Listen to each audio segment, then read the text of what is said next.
honrar a los reporteros que han venido aquí y porque esta comunidad es en gran parte latina y hablan español. So I was saying that I'm trying to include some Spanish remarks, honoring the fact that a large part of the population that's going to be affected by this project is Spanish speakers. So today we're here to talk about Project 11, which is the 11th expansion of the Houston Ship Channel. So this involves both the deepening and widening of the channel all the way from Galveston Bay to where we are now. Really right now we're in between two of the most affected areas. As we can see, these higher elevated areas to our right or to your left are part of the material that's going to be dumped or that has already been dumped from the channel. So today what we want to talk about is, or what we're demanding is, the communities that have long been dumped on and have long been sacrificed in this city and in this county can no longer be sacrificed. Vulnerable communities must be protected, and it is important that whenever possible, if we see that there's a potential risk, which here we do see a potential risk to the community, that we stop that and make sure that we protect these communities, because vulnerable communities deserve to be protected. Vulnerable communities do not deserve to be dumped on repeatedly, time and time again. You know, communities like Galena Park, on average, have life expectancy of 20 years less than on the west side of town.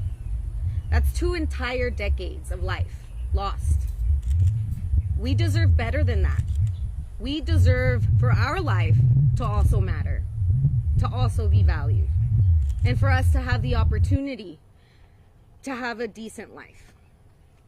And so today, really, our big ask again is protect these communities, listen to the data that's available, the alarming data that's already present, that's already at our hands, and help us take action, help us speak up.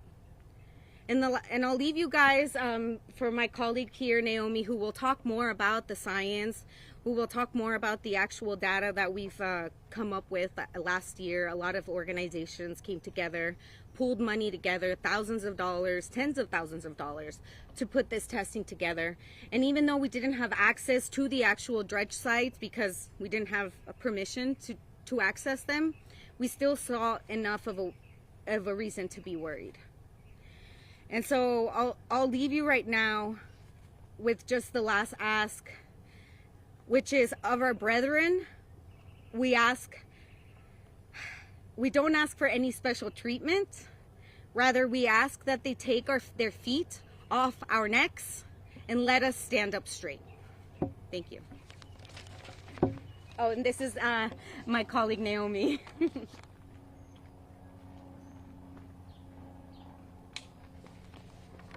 Thank you so much for those powerful words, Adandi.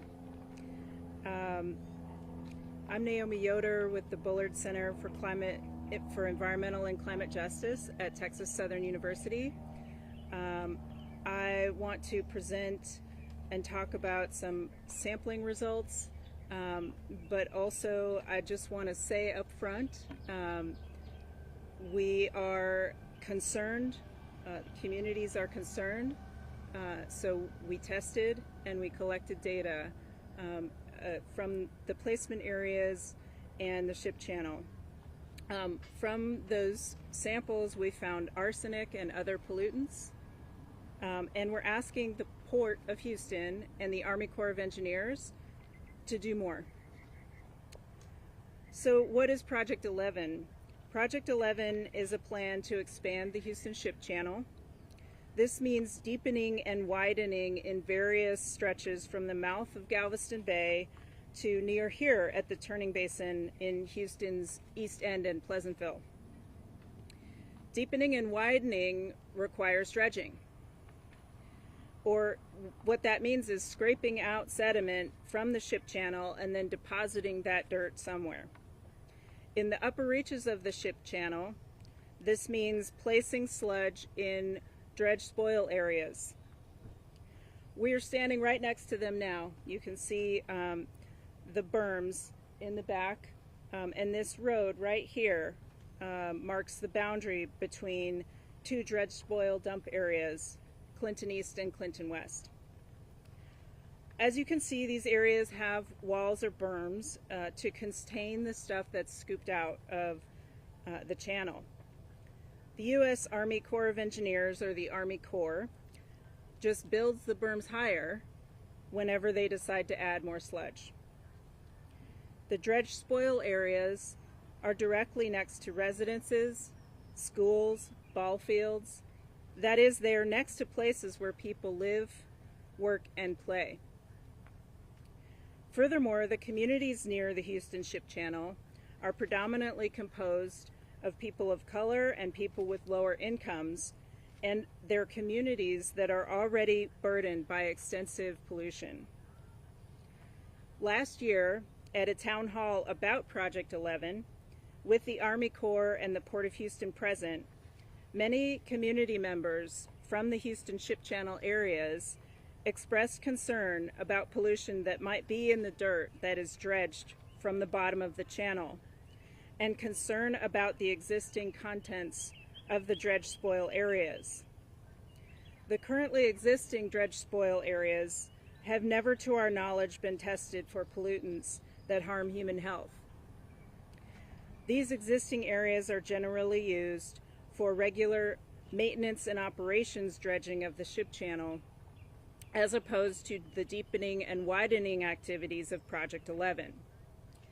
The Army Corps Public Affairs Officer tried to reassure the crowd at the town hall that there is no problem with the existing dredge spoil sites, stating that in maintenance and operations dredging, the Army Corps tests the sediment before it is dredged and placed into community dump areas. The Public Affairs Officer was adamant that these maintenance and operations dredged material toxicological data sets were readily available to the public, and that we could have a look for ourselves to ensure that those results were benign, which would presumably show that the contents of the dredged dump sites was also harmless. That statement and its implications were categorically incorrect. The data were anything but easily available. It took about 6 months from the time that the Army Corps made that statement and multiple official and informal requests later until the Army Corps finally made a portion of the maintenance testing results that were requested available. We have analyzed those results and found that dozens of sites tested for regular maintenance dredging all had arsenic present at levels exceeding EPA's limit of what is considered safe for soil. One sample was even 45 times higher than what is considered safe according to the EPA, and it even exceeded TCEQ's more lenient levels for arsenic. Other pollutants found to be in excess of EPA safe levels were cadmium, benzopyrene or a PAH, and dioxins and furans. In addition to this maintenance and operations data obtained from the Army Corps, the Healthy Port Communities Coalition had already identified pollutants at deeply concerning levels in the sludge to be dredged in the ship channel for Project 11, and at the base of the berms of 3 dredge spoil dumps. The ship channel data came from another arduous process of uncovering what should have been public data from the Army Corps' Project 11 Final Environmental Impact Statement, or FEIS, in a previously unpublished appendix consisting of toxicological sampling of ship channel sediment in the upper reaches. The berms data set was collected through community funding at the base of 3 containment area berms for dredged materials, including the ones we're standing beside in Galena Park. In the FEIS and the berms data sets, as in the maintenance and operations dredge data set outlined earlier, there were higher levels of arsenic and dioxins than is considered safe by the EPA. In the FEIS and maintenance and operations data sets from the ship channel, there were sites with alarmingly high levels of dioxins. The BERMS dataset and the Ship Channel FEIS dataset showed concerning levels of PCBs as well. All of the pollutants found in excess are known to contribute to cancer or other debilitating disease and ailments. We have shown that there is something to worry about regarding dumping dredge materials into areas next to communities. This conclusion is also supported by other studies, including researchers from UT Health and Baylor, among others, that found in 2022 that heavy metals were elevated in communities of environmental injustice following Hurricane Harvey. Another study from 2007 found alarming levels of dioxins in Houston Ship Channel sediments. The Port of Houston and the Army Corps claim that the dredge spoil areas have to be as close to the ship channel as possible to save money.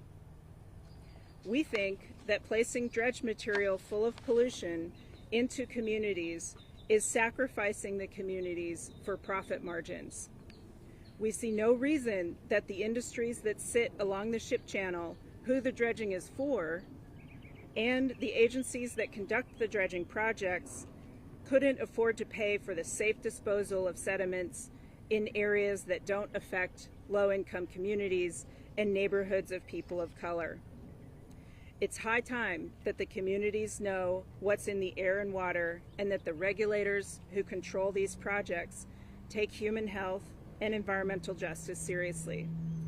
We implore the agencies, and especially the Army Corps, stop keeping secrets, come clean, and come to the table to find a solution where Project 11 won't harm the neighbors. Thank you.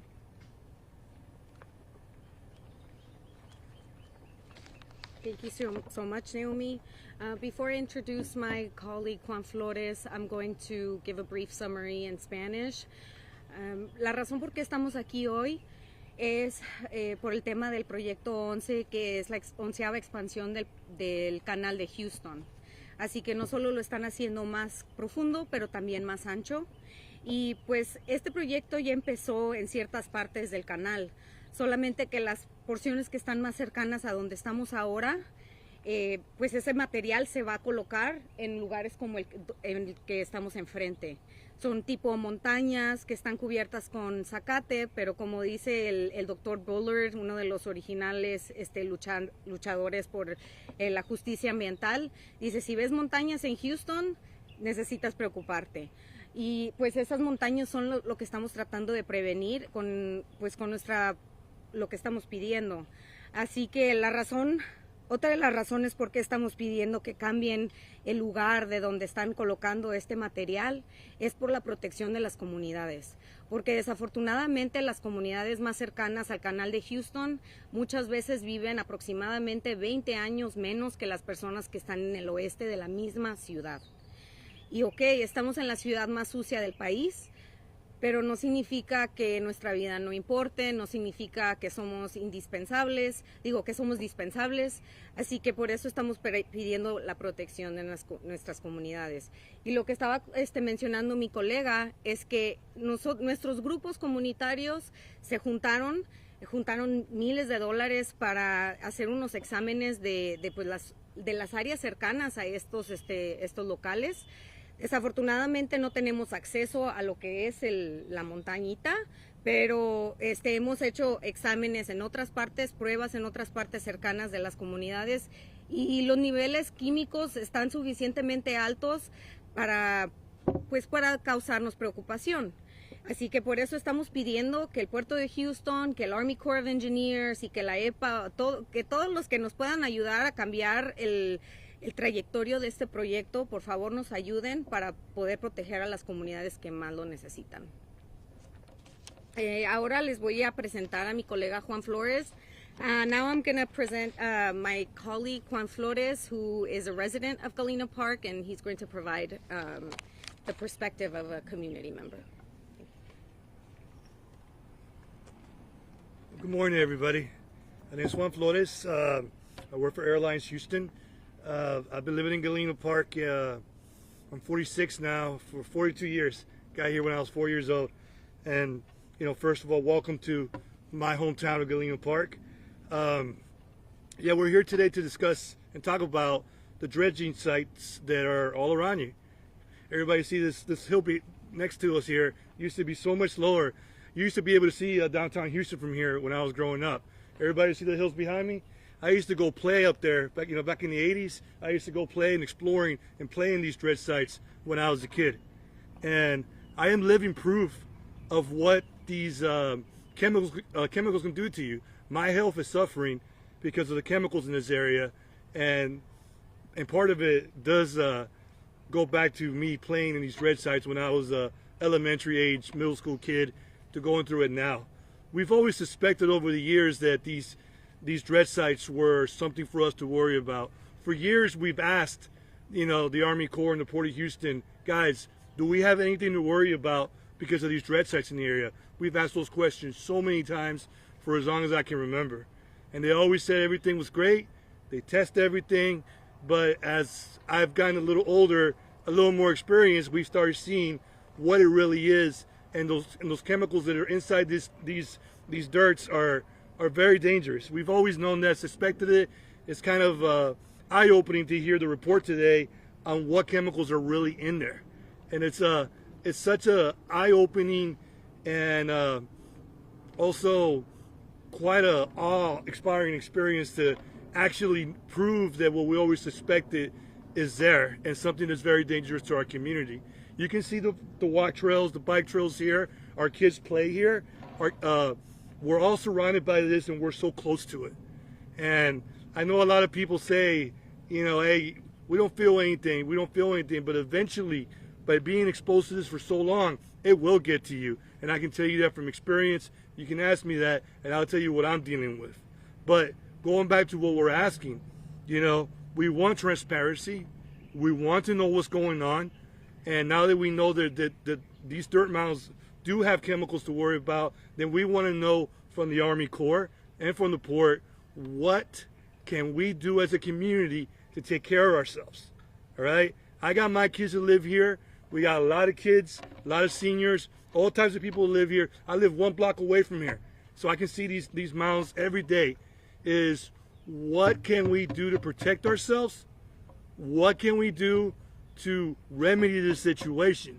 I understand these dirt mounds have been here since before I was born, and I understand that the lower these dirt mounds go, the more chemicals are down there, because the standards were so much lower back in the 50s and the 60s to what we are now. And I understand now they're working on taking care of it more. What's been done has been done. It's about going forward and trying to educate the community on the dangers that we're dealing with and what we need to do. So I am asking the port and the Army Corps of Engineers to please test it. Don't give us that same old answer, minimum standards. We're doing the minimum for you. That ain't good enough. We are human beings. We're all human beings. Our lives mean so much more. So for you to say we're doing the minimum standards, that don't cut it. You guys are multi-billion-dollar companies. You need to do more than the minimum standards. You have the resources, the money to do more than that, and we're asking you to do that. Please, we are human beings. We're all in this together, regardless of your industry, if you're a community member, or you come through here. We all work together. We all need to coincide. We all need to be good neighbors. And I will speak on behalf of my community. I want to be a good neighbor, but you guys need to show it to us as well. So please, it's time for a change. No more of this we think, or we go in the water and get random samples. The samples are here. What's so hard about going right here, right now, and getting the dirt that's blowing into our neighborhoods, and everything is here. So it's time for a change, and our community is asking for change and transparency. And I appreciate everybody for being here tonight. Es tiempo para un cambio. Tantos años hemos mirado toda esta tierra que está aquí. Sabemos que hay químicas, siempre lo hemos sabido, y ya que sabemos que sí hay algo, sí estamos preguntando al puerto y el Army Corps Engineer, hay que cambiar esto, queremos saber qué está pasando, hay que proteger a la gente. Muchas gracias a todos. Thank you.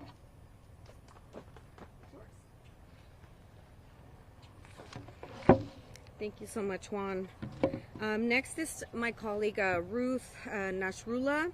and she's going to talk about how environmental issues are human rights issues. Mi colega Ruth va a hablar sobre cómo los derechos ambientales y los temas ambientales son temas de derechos humanos.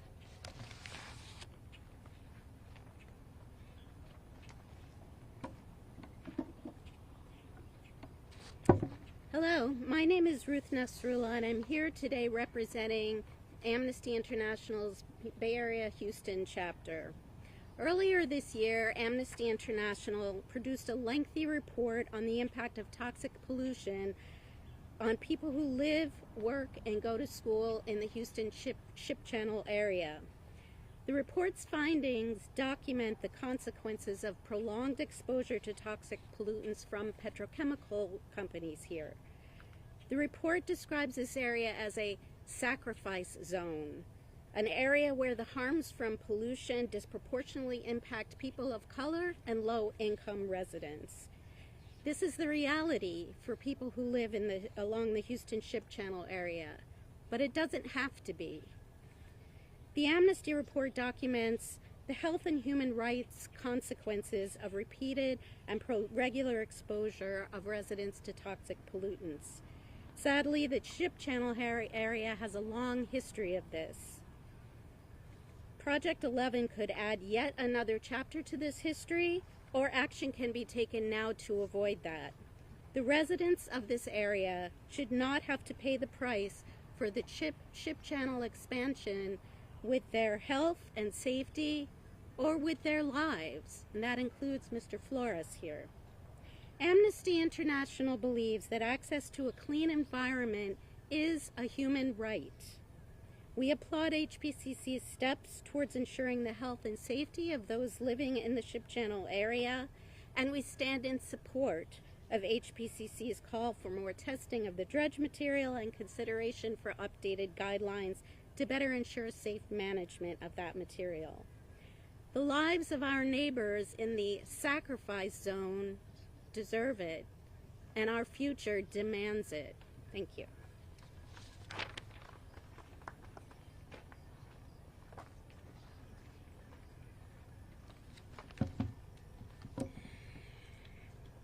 Bueno, ahora voy a presentar, disculpen, no voy a poder hacer el resumen de esa parte, pero generalmente, pues, ¿qué les podría decir? Que, ¿puedo?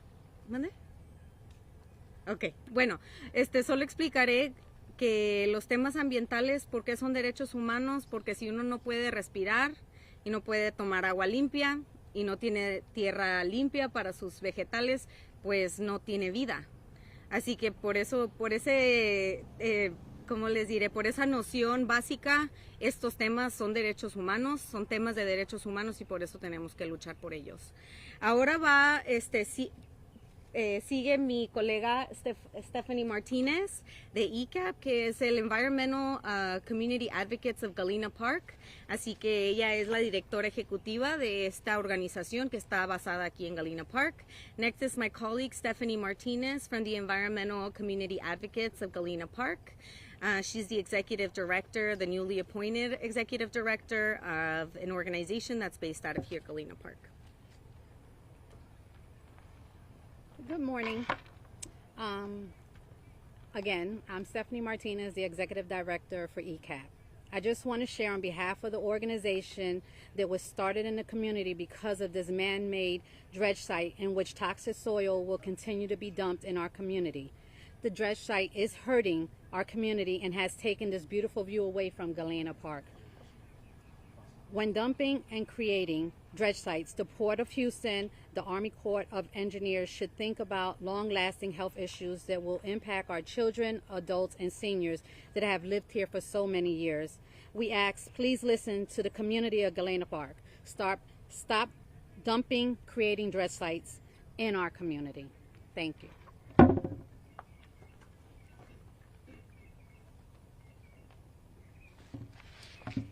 Sí, sobre el resumen de mi colega la anterior, solo quería dar unos pocos temas.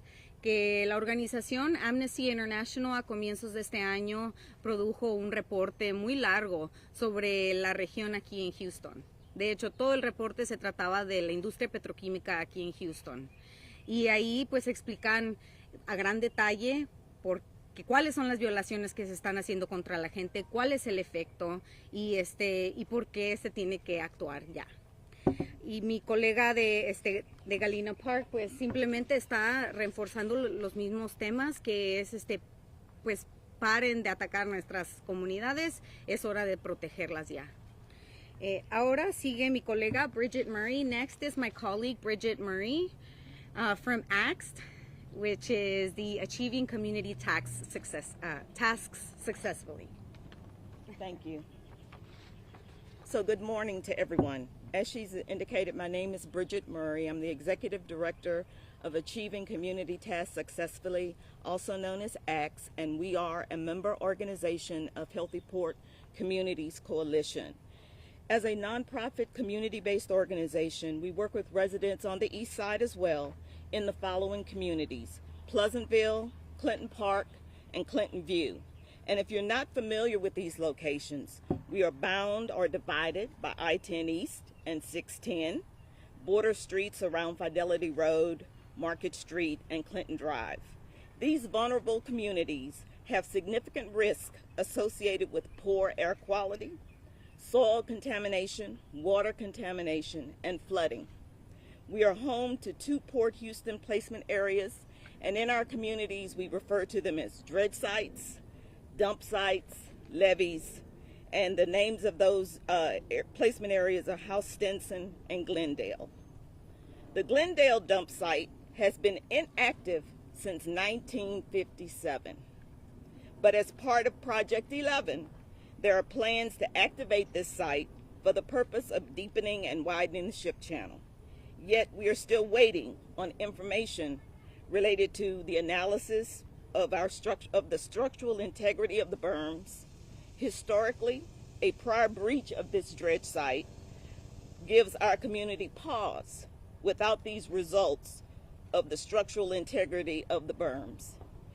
These earthen structures have not been in use since 1957. And let me repeat that, since 1957, this site has not been used, and this request remains unresolved. Our communities are already inundated with toxic exposure from multiple sources, but local, state, and federal agencies do not apply cumulative impact considerations.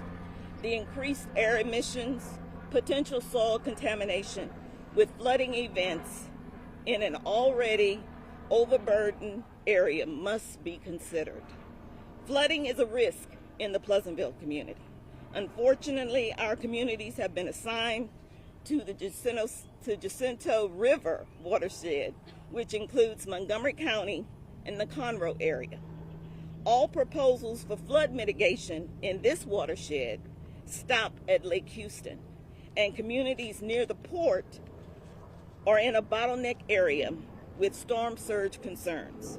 After Harvey, we had to travel over 40 miles to attend a meeting in Kingwood, only to see no planning included in our area. Stormwater drainage from other areas of Houston are routed through the Pleasantville community to 610 and out to the port.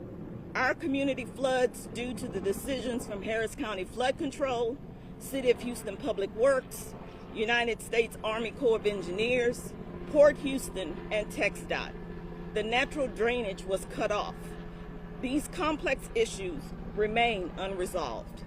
Healthy Port Coalition has asked the Army Corps of Engineers to provide communities in sections 4 through 6 of this project with the same level of benefit when selecting dredge equipment that the port provided to residents in section 1 of this project. Yet this is another matter that remains unresolved. The economic benefit of this project is not in question. The individuals that live near the port are seeking protections. Not every toxic exposure results in cancer. We have more individuals with respiratory conditions, heart and neurological ailments, as well as cancer. The Port Authority team to date has kept the lines of communication open. We just ask for solutions. Thank you.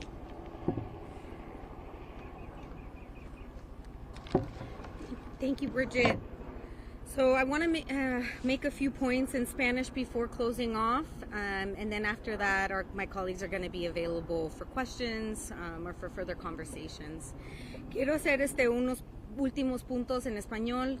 Primero es que el reporte que sucedió a principios del año, el reporte de Amnesty International, pues los resultados dijeron que estas zonas son zonas de sacrificio. Algo que se llama zonas de sacrificio. ¿Qué es eso? Son zonas que la comunidad o la sociedad en general ha decidido, ellos los podemos sacrificar para que podamos tener nuestro resultado, para que nuestro proyecto pueda seguir. Pero pues ese sacrificio tiene resultados y tiene efectos en la salud de las personas. La última cosa que estaba comentando mi colega es que no siempre estos químicos van a resultar en cáncer. No siempre van a resultar en una muerte prematura. Pero una comunidad como Pleasantville, como la de mi colega, tiene niveles de problemas respiratorios muy altos. Por ejemplo, en mi casa, yo no vivo en Pleasantville, pero en mi casa todos tenemos problemas respiratorios. Todos. Así que, pues, por eso mismo, esta zona es una zona de sacrificio. Otra manera en la que nos afecta es que la vista, por ejemplo, nos ha arruinado la vista. Hace 20 años de aquí se podía ver lo que es el downtown skyline de Houston. La última cosa que quiero mencionar es que en Pleasantville es una de las comunidades más vulnerables de todo el país. De hecho, en términos de porcentaje, está en el 0.01% de los niveles más vulnerables de todos los Estados Unidos. Eso es porque tienen problemas de aire, tienen problemas de su tierra, la mala calidad de tierra, tienen problemas de agua y también tienen problemas de inundaciones que va a ser afectada por proyectos como este, que va a traer aún más material y lo va a poner así en forma de montaña en un lugar donde ya tienen problemas de inundación. Ellos ya no tienen la capacidad de más. Otra cosa es que uno de los lugares donde tienen sus proyectos desde el 1957 no se ha usado. Es otro lugar que es muy similar a donde estamos, pero desde el 1957 que se ha quedado pues activo pero sin uso. Las personas de la comunidad han pedido al puerto de Houston, les han pedido, por favor, cierren este lugar, ya no lo usen, ya háganlo como un lugar cerrado, pero hasta la fecha no han respondido.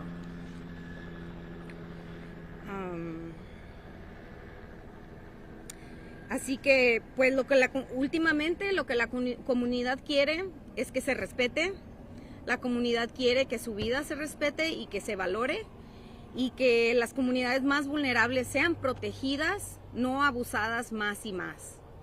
The last thing I'll say before I close in English is that we have to take care of our most vulnerable communities, because we, as a city, as a state, or as a county, are only as strong as our weakest link, right? That's how teams work. And we have communities, again, that are dying 20 years early, whose income is way too low. And so right now we're seeing the results of just ignoring these vulnerable communities and abusing them time and time again. We see that in the struggling fabric of our communities. And so thank you for joining us today. Again, my colleagues are open for questions. Thank you, and thank you for helping us spread the message. Gracias por venir hoy. Mis colegas están abiertos para preguntas.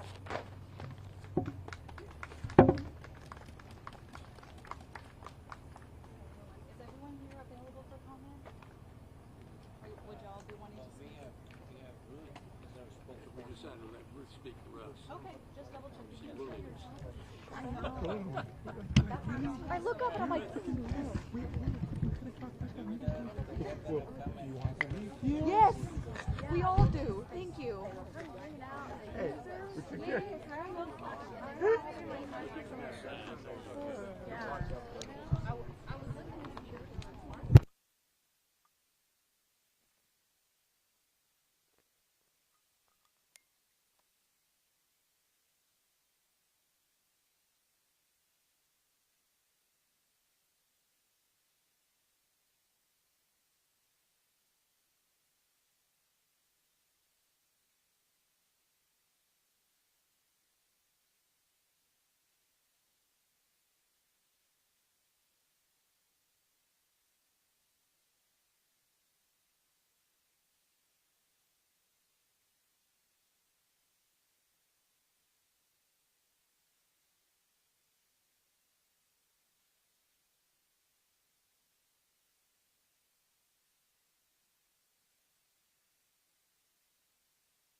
Thank you so much. You're welcome. It's a safe structure. It wasn't a safe structure back then. So I'm gonna run after I did this. I mean, have you talked here before?